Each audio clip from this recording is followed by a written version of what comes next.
पर वोटिंग चली। तेलंगाना से बड़ी खबर, तेलंगाना में 3 बजे तक 51.89% मतदान की खबर आ रही है। तेलंगाना की 119 विधानसभा सीटों पर वोटिंग लगातार चल रही है। 5 बजे तक वोटिंग का काम चलेगा और जो रुझान आ रहे हैं वो बता रहे हैं कि वहां पर वोटिंग का पैटर्न ठीक ठाक दिख रहा है। 5 राज्यों के नतीजे आने हैं। 3 अहम राज्य हैं, राजस्थान, छत्तीसगढ़ और मध्य प्रदेश। हालांकि छत्तीसगढ़ में रमन सिंह इस बात का दावा कर रहे हैं कि सरकार बीजेपी की बनने जा रही है, लेकिन नतीजे क्या होंगे वो 3 तारीख को पता लगेगा। लेकिन एग्जिट पोल से जरा तस्वीर साफ होती दिखाई देगी। ये लंबी कतार भी आप देख सकते हैं कि किस तरीके से यहाँ पर वोटिंग के लिए लोग उमड़े हुए थे और 3 बजे तक की अगर हम बात करते हैं तो 51.89% मतदान यहाँ पर किया जा चुका है। कई सेलिब्रिटी, राजनेता यहाँ पर वोटिंग करने के लिए पहुंचे हुए थे और वोटिंग अभी भी इसी तरीके से जारी है। जैसे ही वोटिंग समाप्त होगी 6:30 बजे तक तमाम एजेंसियां एग्जिट पोल भी यहाँ पर अपने बता देंगे और इसी के साथ सबसे सटीक रिपब्लिक भारत पर आपको एग्जिट पोल दिखाएंगे कि आखिरकार इन 5 राज्यों में किसकी सरकार बनते हुए दिख रही है, क्योंकि इसे लिटमस टेस्ट माना जा रहा है कि 2024 से पहले आखिरकार कौन कितना भारी किस पर पड़ने वाला है।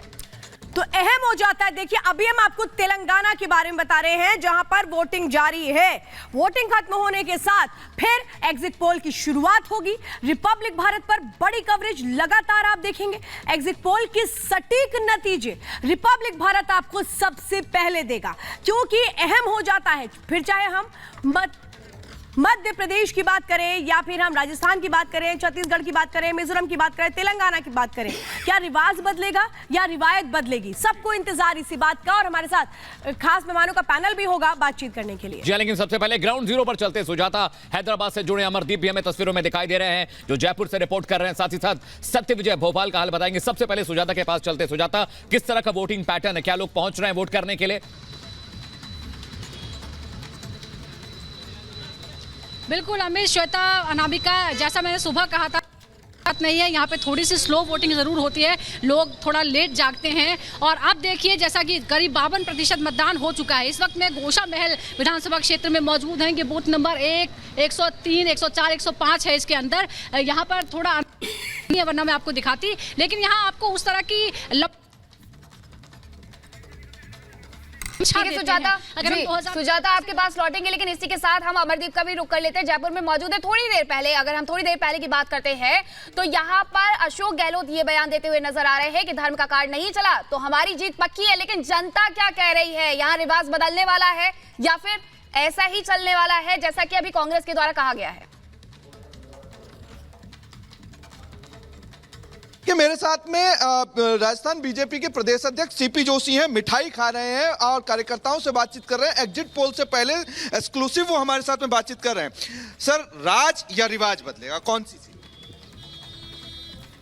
कांग्रेस जाएगी और भाजपा आएगी, ये विश्वास है मोदी जी और भारतीय जनता पार्टी के प्रति। मैंने 2019 जैसा नज़ारा देखा है। लोगों ने असेंबली इलेक्शन में पहली बार कहा कि नहीं, हमने राष्ट्रवाद के साथ जाना है, हमने मोदी जी के साथ जाना है।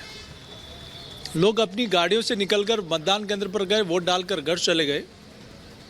जिस प्रकार 2019 में मोदी जी को प्रधानमंत्री बनाने के लिए जनता चल पड़ी थी, वैसा का वैसा वातावरण था कि हमने सर, एग्जिट पोल तो आने वाला है, कुछ देर बाद आ ही जाएगा, लेकिन आपके आकलन भी होते हैं। अलग अलग सियासी दल अपने अपने हिसाब से सारी चीज सोचते हैं। आपका एग्जिट पोल कितना? 135 प्लस। एक तो 35 से ऊपर भारतीय जनता पार्टी की सीटें रहेगी और कांग्रेस 50 के अंदर रहेगी। अशोक गहलोत कह रहे हैं अंडर करंट बहुत ज्यादा था हमारा। हाँ, निश्चित रूप से अंडर करंट था। कांग्रेस के वादा खिलाफी के खिलाफ मत दिया था। पेपर लीक के खिलाफ युवाओं ने कांग्रेस को सबक सिखाया था। महिलाओं ने, नारी शक्ति ने कांग्रेस को सबक सिखाया था।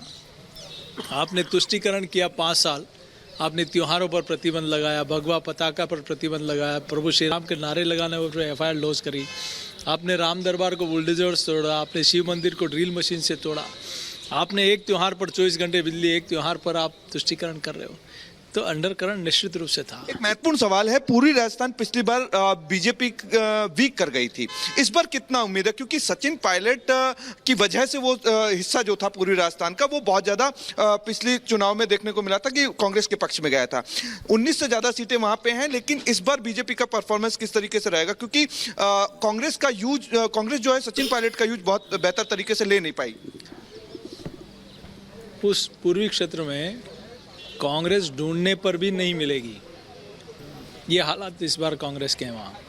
तो यहाँ पे सीपी जोशी जो हैं वो उम्मीदवार भी यहाँ पे हैं, फीडबैक ले रहे हैं, फीडबैक दे भी रहे हैं। तो यहाँ तमाम कार्यकर्ताओं के साथ में बाहर आकर के चर्चा कर रहे हैं। जब चर्चा कर रहे हैं तो आप यहाँ पे देख सकते हैं मिठाई इस बार जनता ने अपनी जिम्मेदारी बखूबी निभाई है, कम से कम राजस्थान में।